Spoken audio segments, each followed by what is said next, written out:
Ito ang Presidential Broadcast Service. Radyo Pilipinas.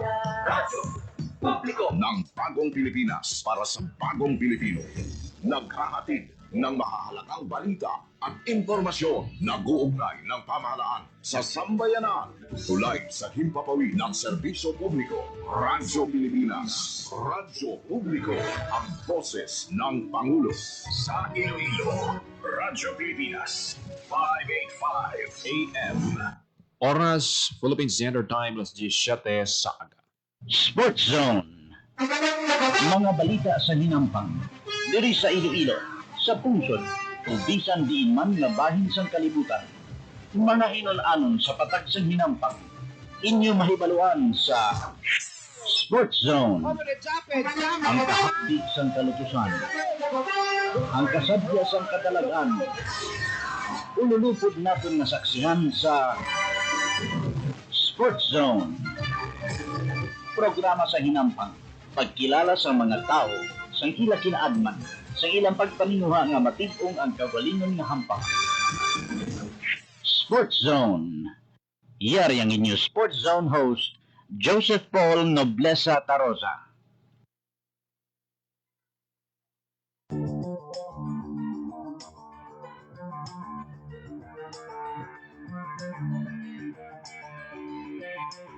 Mayong aga, Western Visayas.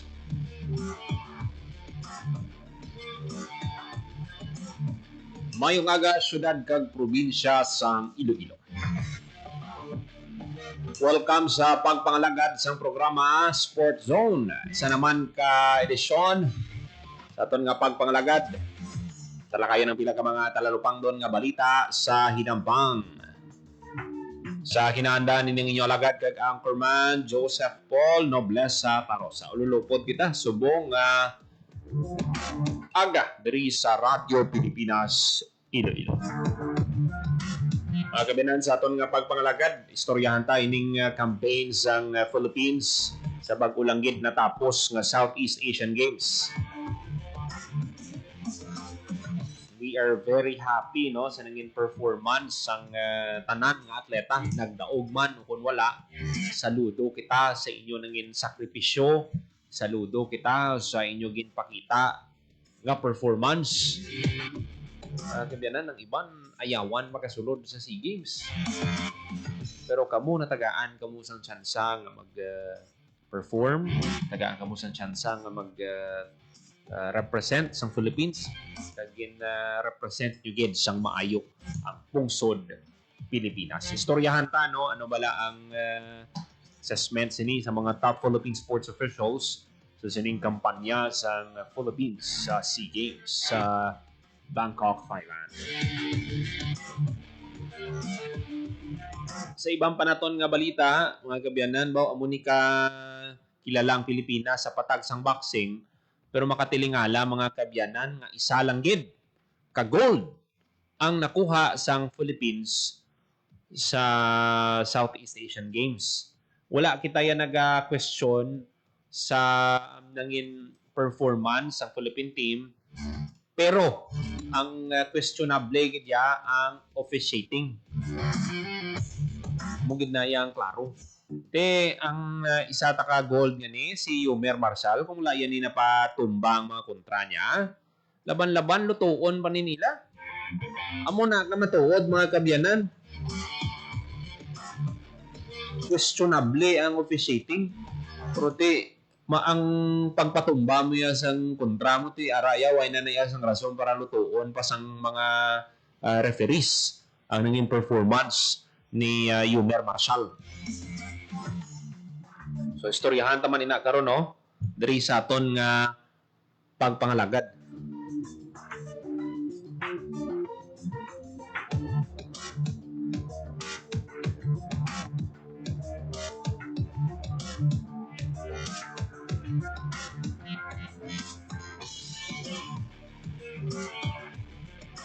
Mga kabilan sa nangin performance ni Jamie Malonzo sa men's basketball sa bago lang ginatapos ng SEA Games. May mga lutaw nga mga balita kag rumors man at the same time nga si Jamie Malonzo magabalik bala sa PBA. Iti why na siya tapos ng iya kontrata. No temprano pa ni siya na wala na tapos ang contract niya eh. Usually pag import ka, pag hindi ka magustuhan niya sang management, pwede ka na nila yung ma-let go. So mo nang natabo kay Jamie Malonzo.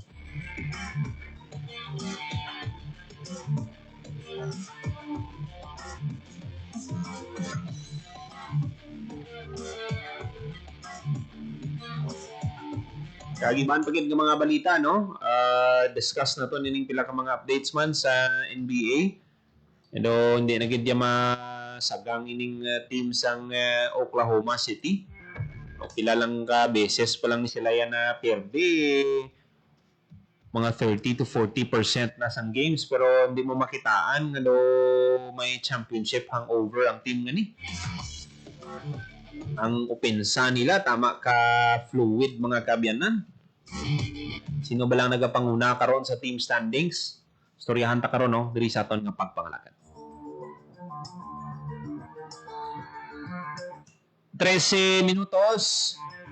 Magaligat sa takna ang alas 10 sa aga.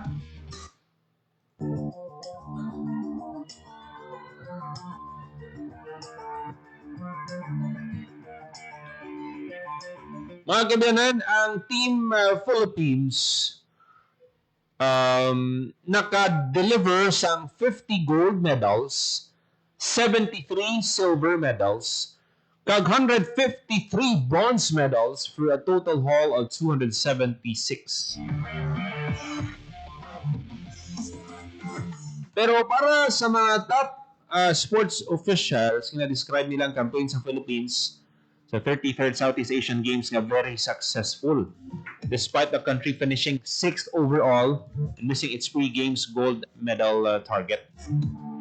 Prior sa competition, ang Philippine Olympic Committee, ang goal was to meet or surpass the country's gold medal output sa 2023 SEA Games sa Cambodia. 58 gold medals ang pauli sa Philippines sa 2023. Kag 5th place sa finish ini sila mga kabyanan.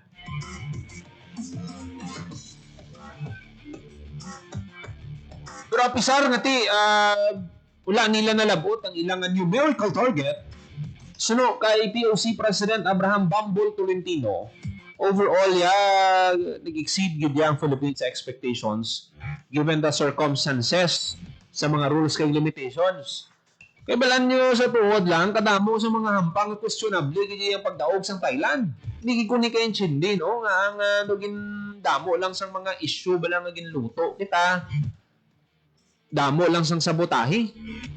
Pero one thing na dapat mangin proud ang Philippines sa hampang basketball, tutuod. Nakalantaw lang ako sa hampang finals lang kita lantaw sa hampang nila.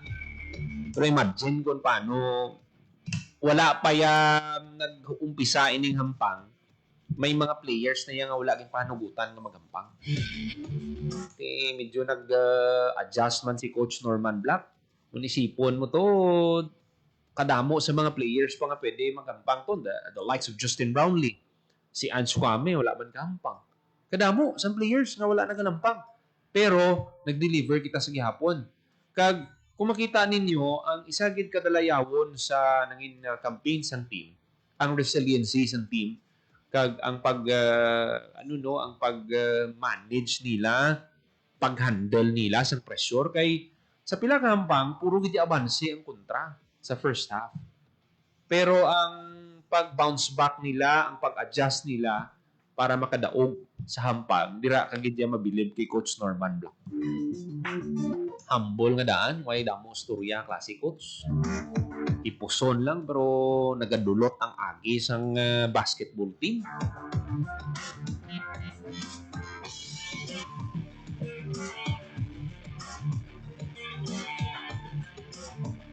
Isuno nga ni kay Bambol, no? Bambol Tolentino. Pati gid successful gid ang Philippines sa sining pag deliver no sa nagkalain-lain nga hampang.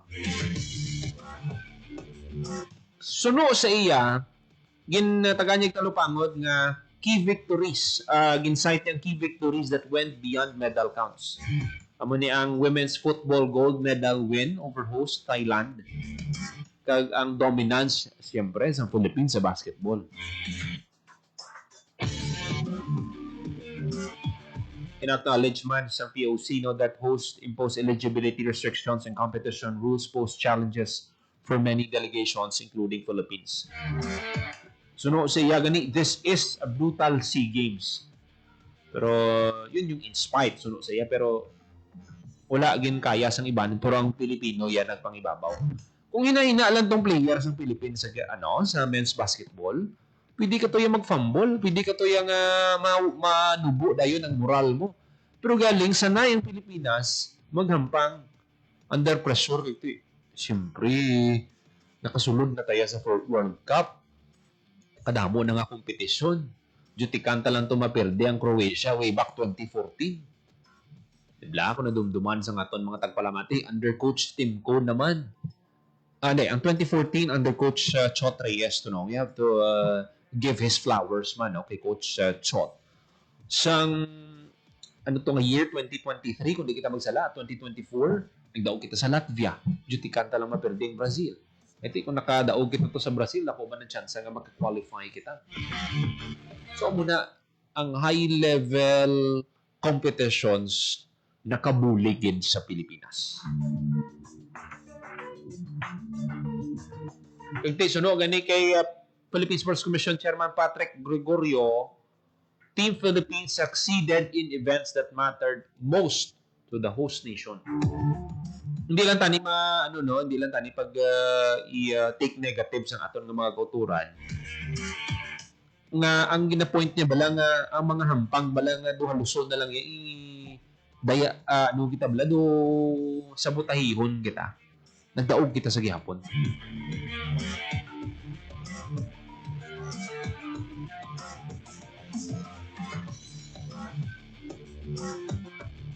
Tingin highlight niya man ni Gregorio 153 bronze medals, the highest bronze medal tally among all participating nations as a critical investment in grassroots sports development.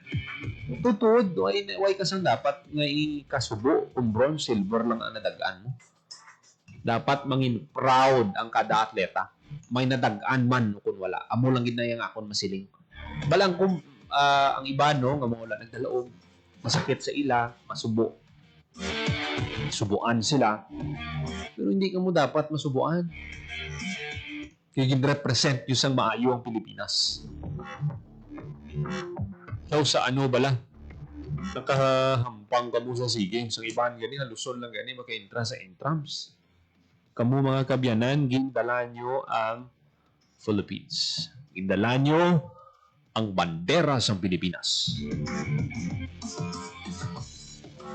Ito yung tawag niya the next generation sa mga Olympians, hopefully. Iti kita nyo man ang performance ta sa Olympics. Nikaduha na kita ka-gold. Tokyo Olympics, isa. Ang last edition sa Olympics, nakaduha kita. Pag kita kabalo, basi sa mga sunod, kakwa naman kita. Dapat pasaka kita. Muna dapat ang aton nga gina-look forward. Pero sa nakita naton, basta host country do, medyo bulubudlay gina Ang Thailand, nakakuha sa 233 gold medals, 154 ka silver, kag 112 ka bronze. Nagkapangaduang Indonesia, 91 ka gold, 111 ka silver, 131 ka bronze. Vietnam nagkapangatlo, 87 gold, 81 silver, kag 110 bronze medals.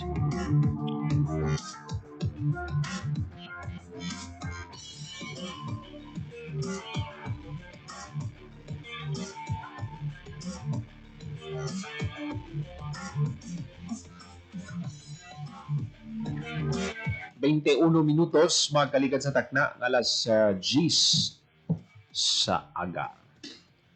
Sa ibang panaton nga balita sa nasaling na nato ba ang luluya ang mga boxing fans ta kay isa lang gid ka gold ang nadagaan ta. Hindi naton pwede i-take ina sa aton nga mga boxers. Kay nga kadamo sang hampang, masiling gidya sang mga nagalantaw. Pilipinas ang nagdaog. Pero mo na ba lang ginatawag nga? Ginluto.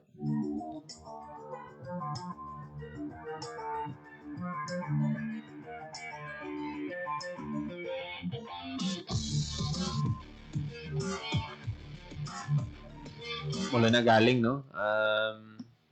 Kung naka-deliver pa kita sa boxing siguro sa pilapagid ka mga gold medal, hindi lang man 50 ni ka bulawan ng nadalata. Pero ti damo gito nga hampang eh. Damo tong hampang pila to ka event na masiling naton gin luto kita. Galungo na lang ganing mga boksidor ta. Pero ako ya saludo gi kuya sa ila. Wala gid sang question. Kita mo may ara pa to ganing issue si Yumer Marshall parte bala sa ang risgo bala sang rap nila. Pero nagpadayon siya. Inatungod palangga ni gid ang pungsod. Palangga niya ang pagrepresenta sa Pilipinas. Pinapabugal gid ni Yumer Marshall no ang Pilipinas. Congratulations gid Yumer Marshall no. Do ika-4, ika-5 niya na nga goal sa SEA Games. Sometimes sa iban pa naton nga balita, mga kabyanan, isa sa nangin rason kung nga ang nakuha sa Philippines ang kampyonato sa men's basketball sa 33rd Southeast Asian Games.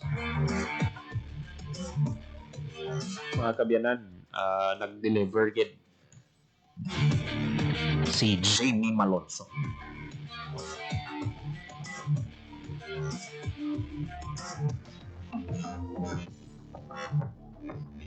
Ang fill-up forward, mga kaibigan, para lang sa mga wala makahibalo, no, was among the first to be covered sa recent PBA ruling banning players from seeing action in the league for 3 years should they shun contract offers kaya kung mag-refuse sila sa renewals by opting to play in other leagues, both international and domestic. Ang SEA Games stint, therefore, was aimed at getting the attention ng B-League ball clubs interested in securing his services following an unceremonious exit sa Japan 2 months ago. Amo ni ang ginasiling nato, no?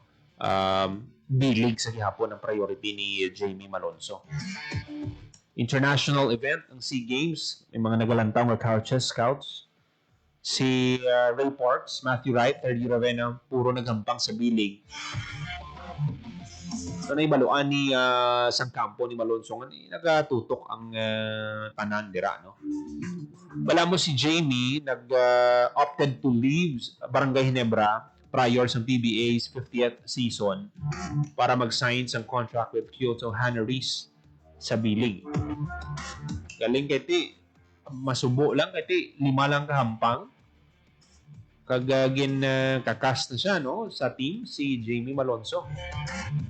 Ti pila na ni kabulan nga wala siya sang team. Pero ti natagaan siya sang chance, no, nga maghampang sa Gilas Pilipinas. Initially in the first window sang FIBA World Cup qualifiers, later on sa SEA Games sa Thailand.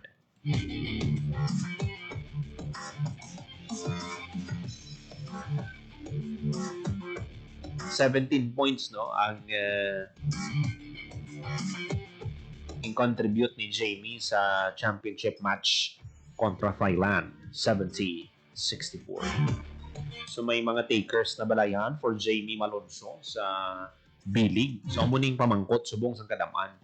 Pero kung ako maglalantaw, athletic si Malonzo, he can defend, he can shoot. Mula na galing ang nakita natin nga weakness kay Malonzo, ang hindi siya bala consistent. Subong ba namin ang pang niya. Pagkasunod nga adlaw, expect mo medyo malaylay ang ampang. Pero kung makasulod ini siya sa team ngati fit siya sa system, nagapati kita nga mag-shine si Jamie Malonzo. 27 minutos magaligid sa takdang alas 10 sa aga. ang iban pagid nga mga balita patpatunaton sa pagbalik sa programa Sports Zone.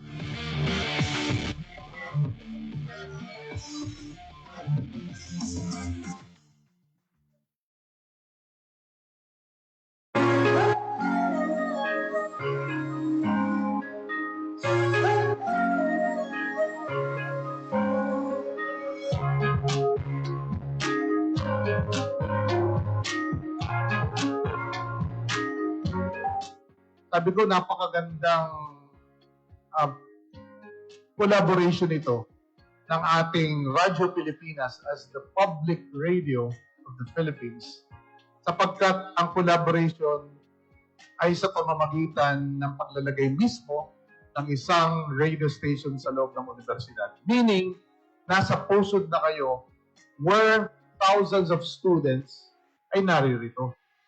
And right now, we have a very, very active collaboration sa mga estudyante.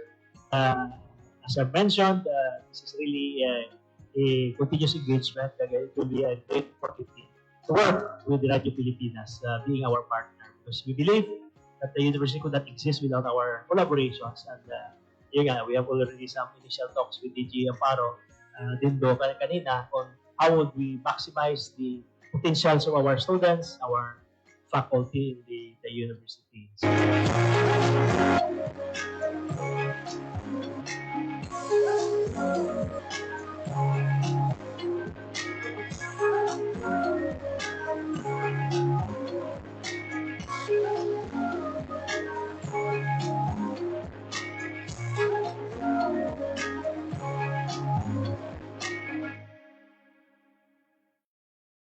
Itinuloy na po natin ang zero balance billing. Libre po. Ibig sabihin, ang serbisyo sa basic accommodation sa ating mga DOH na ospital, wala nang babayaran ang pasyente. Po, ang dami pong challenge, hindi po namin alam kung saan namin kukunin, ganon, nag-iisip kung paano namin mababayaran. Siyempre po, masayang masaya, super saya po dahil na zero billing po kami. Yun po malaking, po talaga, malaking tulong po. Mabilis lang din po. Bayad na ang bill ninyo. Uulitin ko, wala nang kailangan bayaran ng pasyente basta sa DOH Hospital dahil bayad na po ang bill ninyo. Naiyak ako kasi sobrang saya. Maraming salamat po, Mr. President Bongbong Marcos Jr. Hindi kami nagkamali ng tamang general. Magandang araw, si Dingdong Dantes po ito. Nakatira ka ba malapit sa dagat? Uy, sana all by the beach. Pero alam mo bang at risk kayo sa storm surge o daluyong ng bagyo? Storm surge ang tawag sa malalaking alon na nabubuho dahil sa malakas na hangin. At hindi lang ito basta-basta alon na. Pwede itong lumaki ng katumbas ng 2 palapag na bahay. Intense. Kaya naman, kung may banta ng storm surge sa inyong lugar, mag-evacuate na agad bago pa man dumating ang bagyo. Hindi na kailangan magpanik dahil #panatag ang may alam. Maging panatag Pilipinas.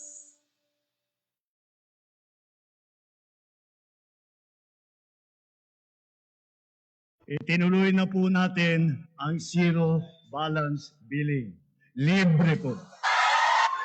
Ibig sabihin, ang serbisyo sa basic accommodation sa ating mga DOH na ospital, wala nang babayaran ang pasyente. Po, ang dami pong challenge, hindi po namin alam kung saan namin kukunin, ganon, nag-iisip kung paano namin mababayaran. Siyempre po, masayang masaya, super saya po dahil na zero billing po kami. Yun po malaking, po talaga, malaking tulong po. Mabilis lang din po. Bayad na ang bill ninyo. Uulitin ko, wala nang kailangan bayaran ng pasyente basta sa DOH Hospital dahil bayad na po ang bill ninyo. Naiyak ako kasi sobrang saya. Maraming salamat po, Mr. President Bongbong Marcos Jr. Hindi kami nagkamali ng taong isinalal.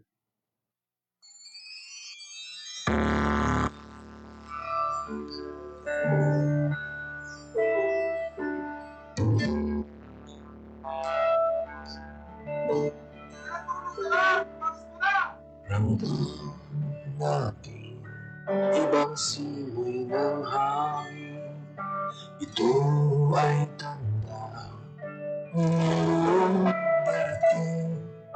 Pagsilang ng sanggol doon sa Bethlehem, siya ang nagligtas ng kasalanan natin.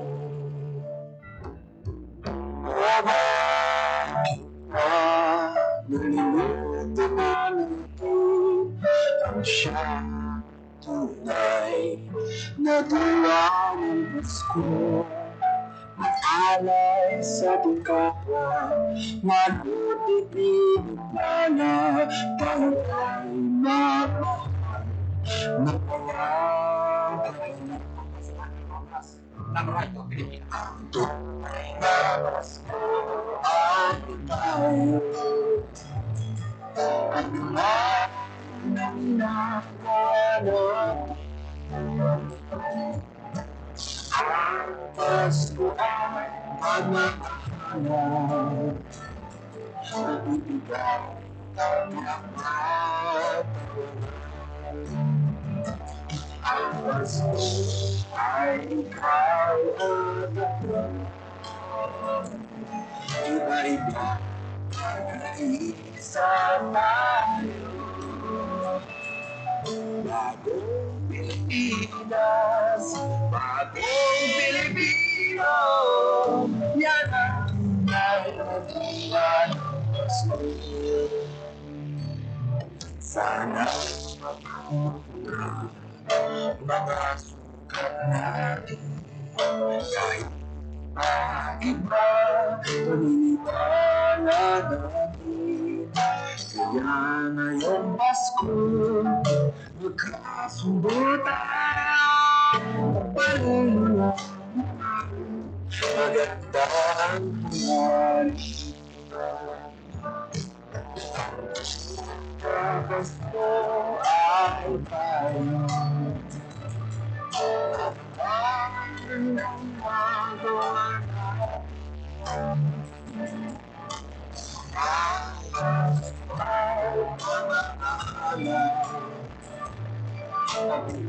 This is the celebration of the birth of Jesus, and to once again dedicate ourselves and our lives to that service.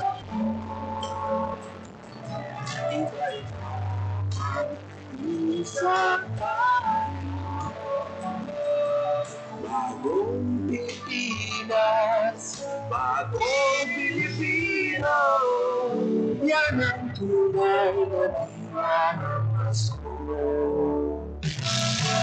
Ang tunay na Pasko ay tayo. Yan ang ginagawa natin. Ang Pasko ay pagmamahalan, pagbibigay, pagkatawanan. Ang Pasko ay ikaw at ako. Iba-iba ay isang tayo. Bagong Pilipinas, bagong Pilipino, yan ang tunay na diwa ng Pasko. Yan ang tunay na diwa ng Pasko.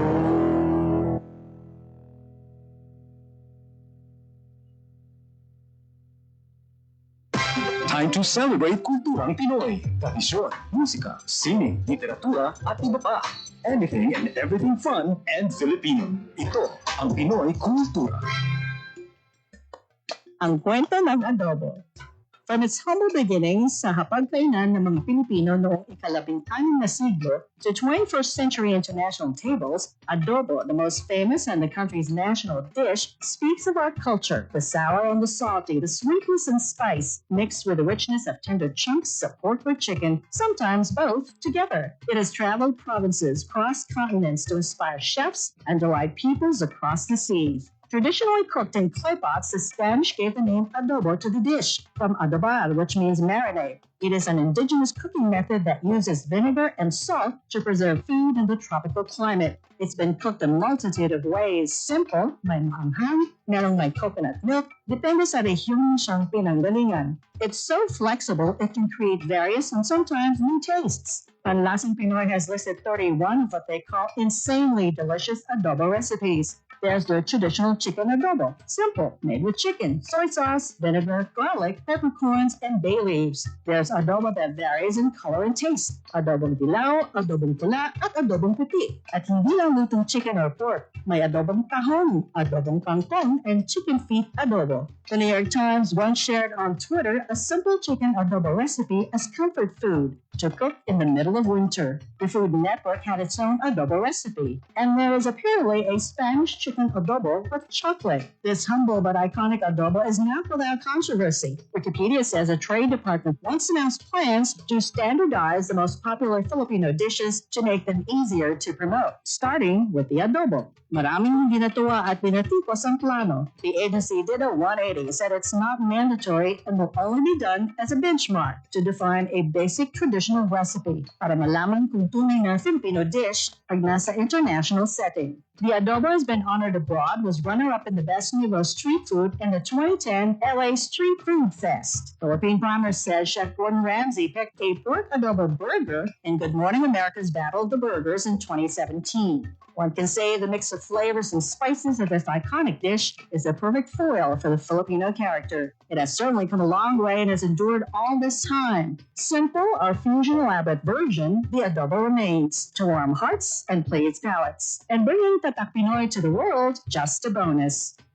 Yan ang Pinoy kultura because our culture is cool. 39 minutos, magkaligid sa taknang alas 10 sa aga. Parang ka muna kapamati diri sa Yapon sa programa Sports Zone. Sa nasiling na nato, no? Ang mga teams sa NBA, mga 30 to mga 30% na ginman niya.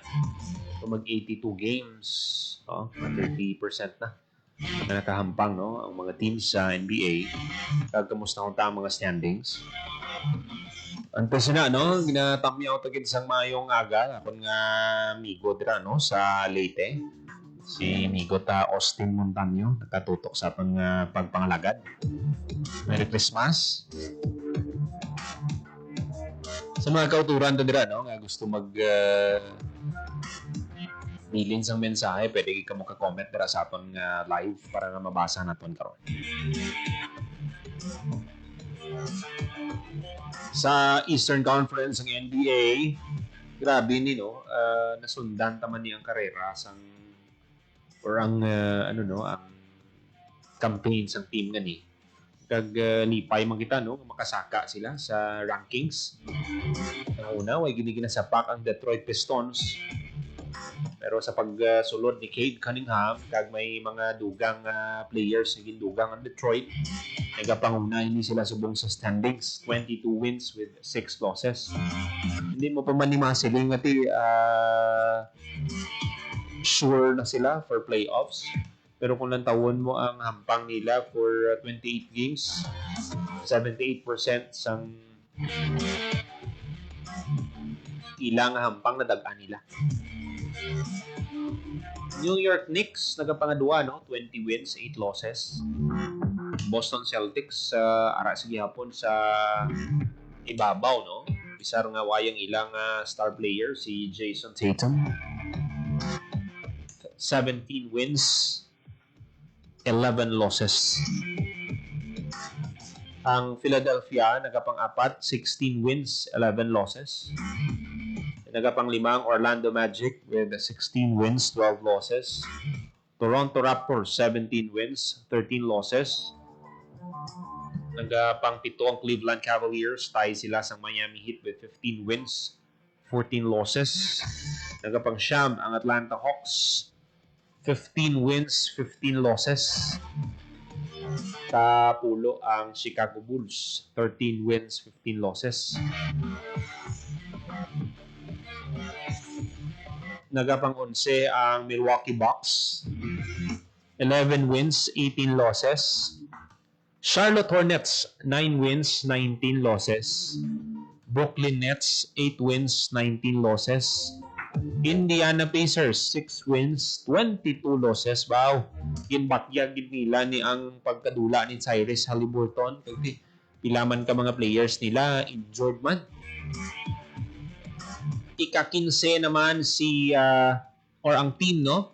Na Washington Wizards, 5 wins, 22 losses. Sa Western Conference naman, nagapanguna ang Oklahoma City Thunder. Sa 28 hampang nila, 3 pa lang ang perdi nila. 89% sa hampang nila, nadagaan nila 25 wins, 3 losses.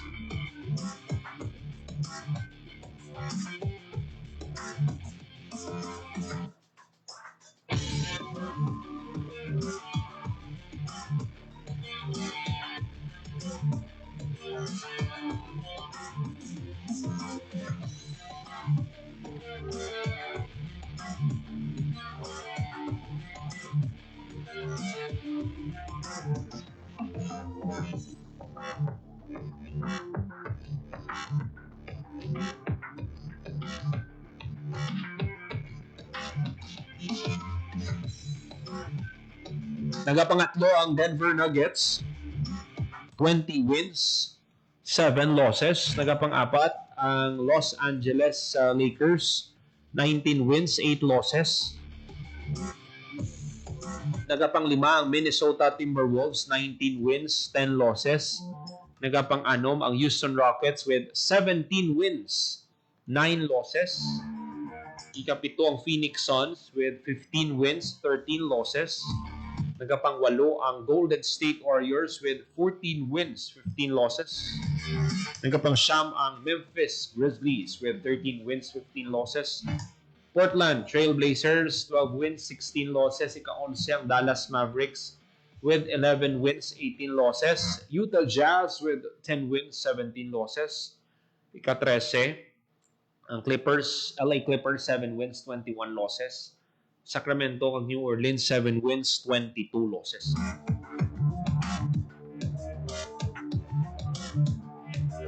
So amo na no ang team standing sa karon no sa NBA. Pero kung kulihot ang team mo subong, masiling naton nga damo pa man sang tsansa para nga maka-bounce back, damo pa man sang games eh. Basiya mo mag 28 games, mga 54 games pa. Malay mo 54 games, ubos mo daog. Pero ti suntok sa buwan ina, no? Kaya bilan mong pinaka-best record mga kabyanan, amo niyang nakuha sang Chicago Bulls, amo niyang 72-10. Kag ang Golden State Warriors, 73-9. So amo na ang mga teams, no? Ang nakatatak na sa history. Galing kay mas nagapangibabaw dito ya ang Chicago Bulls, ang 1996 na team. I-double check ta para nga mas klaro para sa aton nga mga kauturan, no? Ang record nila. Okay. 1995, 1996 nga team. Okay. Muni nga team, no? Best team ni siya, ang 1996 nga team. History din ni mga kabyanan, 96 team. Pero, nagdaog sila sa kampyonato. Ang natabo abi sa Golden State Warriors sa 2016, 73 wins, 9 losses. Unfortunately, napirdi sila sa Cleveland Cavaliers. Manong daog nagiman sila to, no? 3-1 na ang serye, pero naka-bounce back ang Cleveland kag nakuha ang kampyonato. First ever titles ang Cleveland.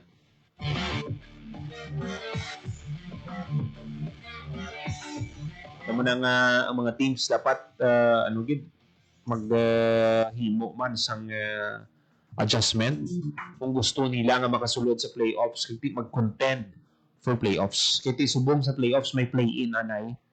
After sa play-in, may dira na sulod ang 8 ka teams nga maghampang na for playoffs. First, baling matabo abi sa play-in, ang teams 7, 8, 9, 10 maghahampang pa sila for play-in. Bali una mahampang ang rank 7 kag rank 8. Kung sino madaog, amo na ang 7 seed. Okay? Ang mapirdi sa ila mahulat sa madaog sa 9th kag rank 9th kag rank 10th nga team. Kung sino madaog sa ila, amo na makontra sa napirdi ni 7 seed. Kag kung sino madaog sa ila, amo na ang last spot for the playoffs. Ito mas dugang excitement para sa aton nga mga fans sa NBA.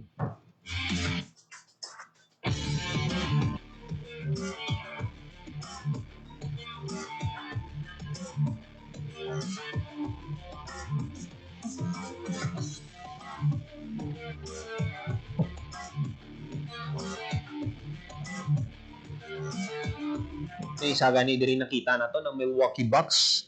Pero kon may Giannis Antetokounmpo kati kasi makalagas-lagas pa ning team nila. 11 wins no with 18 losses ang Milwaukee Bucks subong.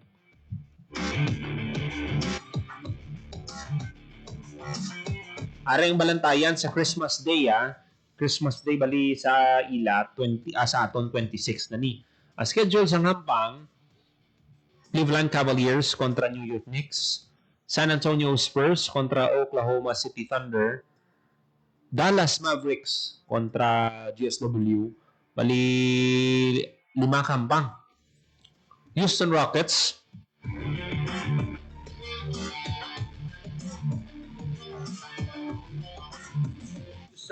kontra Los Angeles Lakers, kag Minnesota Timberwolves kontra Denver Nuggets. So muning mga teams no na maghahampang for Christmas. Kag si LeBron kundi kita magsala, bilog niya nga career ni nagahampang ni siya. May isa lang gid ka season na why siya nakahampang sa Christmas Day.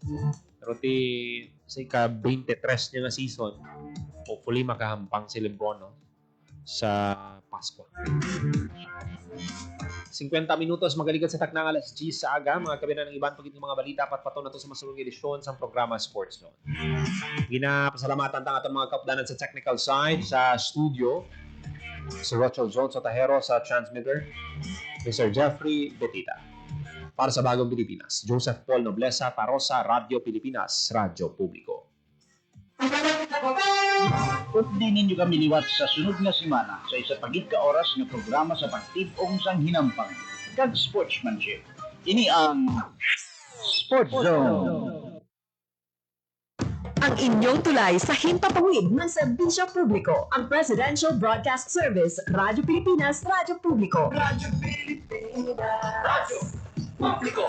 Kinilala ng pang-international at prestigyosong Asia Pacific Broadcasting Plus Awards 2025 para sa kategorya ng Government Streaming. Ito ay dahil sa epektibo nitong pagsasanib ng mga tradisyonal na media tulad ng telebisyon, radyo at print para masabayan ang mabilis na pag-inog ng mundo ng digital at social media tungo sa mas epektibong paghahatid ng mahahalaga at napapanahong mga impormasyon sa mamamayang Pilipino.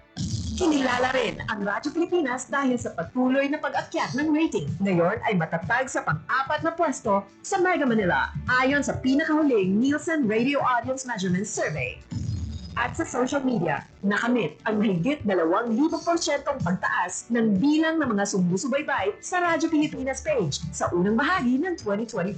Patunay ito na ang inyong Radyo Pilipinas Radyo Publiko ay tunay na kaagapay ng inyong pamahalaan sa paghahatid ng serbisyo sa mga mamamayang Pilipino. Mula sa aming lahat, sa ngalan ng inyong pamunuan at mga kawani ng Presidential Broadcast Service, kasama ang inyong mga himpilan ng Radyo Pilipinas sa buong kapuluan. Maraming salamat po sa inyong lahat, sa inyong pagtangkilik at pagkilala. Radyo Pilipinas. Radyo Publiko. Time to celebrate kulturang Pinoy. Tradisyon, musika,